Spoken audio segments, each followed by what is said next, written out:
का अपना टॉपिक है केमिकल काइनेटिक्स में कोलिजन थ्योरी, संघट्ट सिद्धांत या टक्कर सिद्धांत। संघट्ट को टक्कर कहा जाता है। ये सिद्धांत जो विकसित किया मैक्स ट्राउच व विलियम्स लेविस ने ये सिद्धांत विकसित किया। इसके कुछ मूलभूत अवधारणाएं हैं, जैसे इसने अभिकारकों को ठोस गोलों के रूप में माना। इसने अभिकारकों को क्या माना? ठोस गोलों के रूप में। हम देखते हैं कोई भी अभिक्रिया संपन्न होती है, अभिकारक हैं ए बी सी और फिर क्या बनाते हैं? उत्पाद। तो इसने कहा ये जो अभिकारक ए बी सी हैं ये एक ठोस गोले हैं, ठोस गोलों के रूप में इसने इनको माना।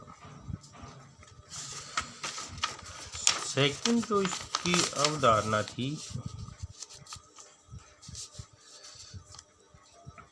इसने बताया कि गोले मतलब हमने अभिकारकों को गोला माना, तो इसने कहा कि गोलों या अभिकारकों के परस्पर टक्कर या संघटनों से अभिक्रिया संपन्न होती है। मतलब कोई भी अभिक्रिया जो है वो संपन्न कैसे हो, तो इसने बताया ये जो अभिकारक हैं ये गोले हैं, ये आपस में टकराते हैं, टकराने के पश्चात ये किस में बदलते हैं? उत्पाद में बदलते हैं। नेक्स्ट इसने बताया अभिक्रिया में अभिकारकों के मिश्रण में इकाई आयतन में प्रति सेकंड होने वाली टक्करों की संख्या को संघट्ट आवर्ती कहते हैं।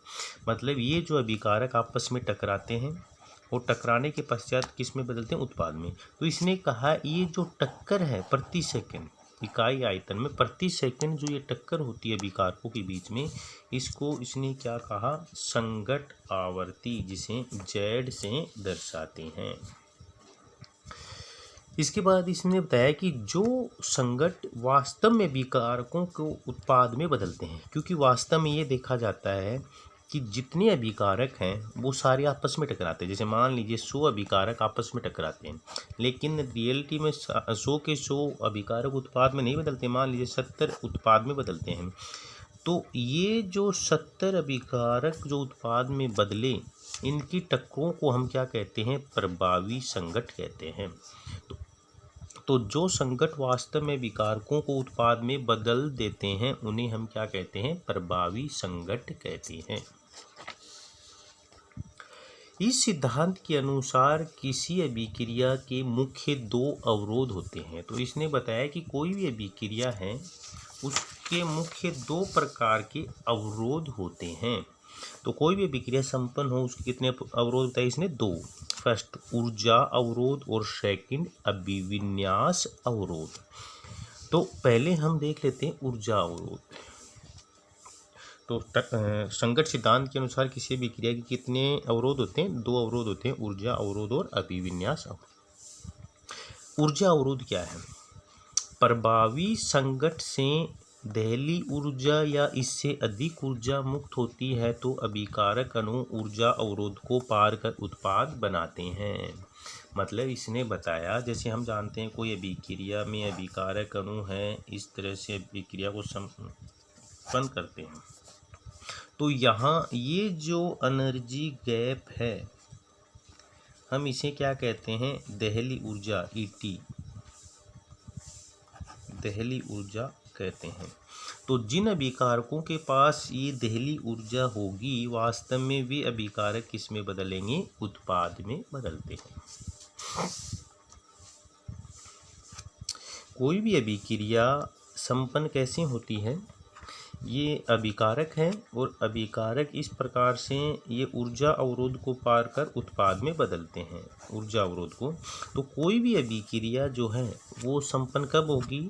जब अभिकारकों के पास इतनी ऊर्जा का मान होगा। इस ऊर्जा को हम कहते हैं ईटी, दहली ऊर्जा। वास्तव में ये क्या है? दहली ऊर्जा है। तो जो अभिकारक आपस में टकराएंगे और टकराने के पश्चात दहली ऊर्जा या इससे अधिक ऊर्जा होगी, वे अभिकारक इसमें बदल जाएंगे, उत्पाद में बदल जाते हैं। तो पहला अवरोध इसने बताया ऊर्जा अवरोध, जो कि क्या है? दहली ऊर्जा।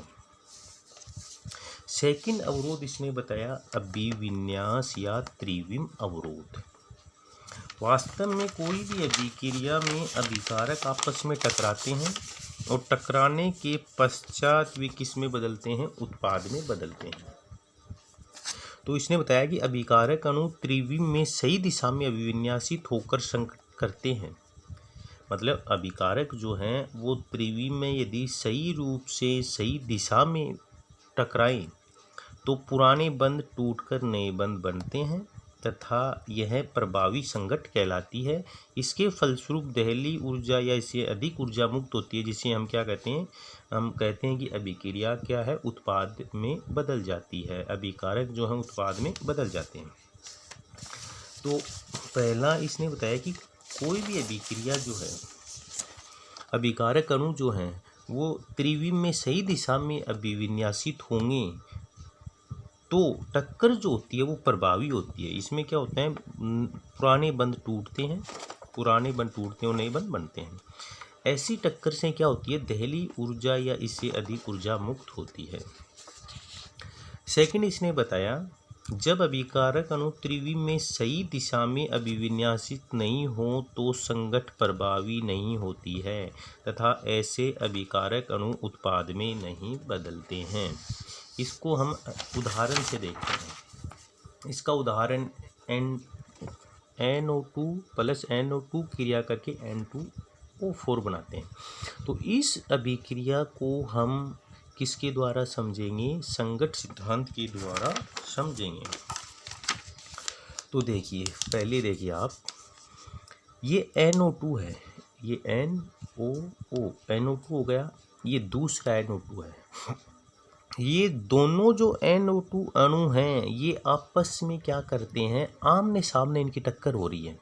टक्कर मतलब ये जो NO2 है इन अणुओं का त्रिविम में सही अभिविन्यास है और जब सही अभिविन्यास है तो ये आपस में टकराएंगे, जिनसे टक्कर जो होगी वो क्या होगी, प्रभावी होगी और फिर क्या बन जाता है, उत्पाद N2O4 बन जाता है।